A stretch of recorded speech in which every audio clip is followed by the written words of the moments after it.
ஹல்லேலூயா. இன்று அதிகாலையில் நாம் பரிசுத்தரின் வார்த்தையை நாம் தியானிக்க இருக்கிறோம்.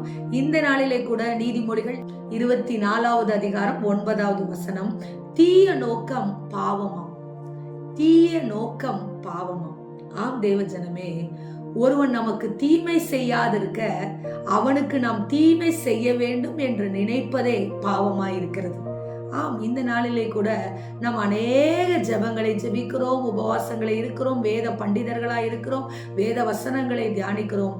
ஒன்றுமே ஒருவன் நமக்கு செய்யாதிருக்க அவனை வஞ்சிப்பது, அவனுடைய வாழ்க்கையை கெடுப்பது, அவனை குறித்து தாறுமாறாய் பேசுவது, இப்படி பேச நினைப்பது, செய்ய நினைப்பதே பாவம் என்று சொல்லி வசனம் சொல்லுகிறது. தீய நோக்கம் பாவம், தீய சிந்தனை பாவமாய் இருக்கிறது. இன்றைக்கு கிறிஸ்தவர்களாகிய நமக்கு வேதம் அழகாய் சொல்லுகிறது, சிந்தனையிலே நாம் தவறு செய்தாலும் அது தவறுதான், சிந்தனையிலே நாம் பாவம் செய்தாலும் அது பாவம்தான் என்று சொல்லி மத்தேயு 5 தெளிவாய் சொல்லி இருக்கிறது. பாருங்கள், யாக்கோப்பு ஏசாவினுடைய சுதந்திரத்தை எடுத்துக்கொண்டான். ஆனால் ஏசா அவனை கொல்ல வருகிற பொழுது யாக்கோப்பை, ஆனால் அந்த இடத்துல என்ன நடக்கிறது? கர்த்தர் ஏசாவோடு பேசுகிறார். ஏசாவோடு பேசின உடனே கொலை செய்ய வேண்டும் என்ற எண்ணத்தோடு வந்த ஏசா அவனை கட்டி தழுவி யாக்கோப்புக்கு முத்தம் கொடுக்கிறதை நாம் பார்க்கிறோம் ஆதியாகம புத்தகத்திலே.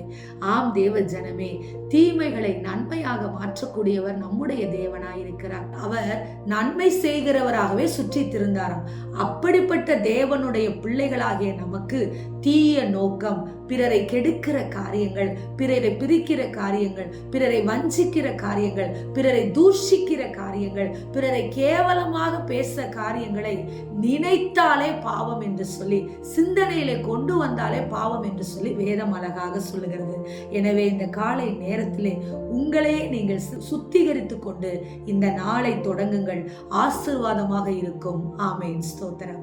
எங்களை நேசிக்கிற எங்கள் நல்ல தகப்பனே, இந்த நாளிலே நாங்கள் கேட்ட வார்த்தையின் பிரகாரமாக தீய நோக்கம் பாவமாம் என்று சொல்லி இருக்கிறேன் ராஜா.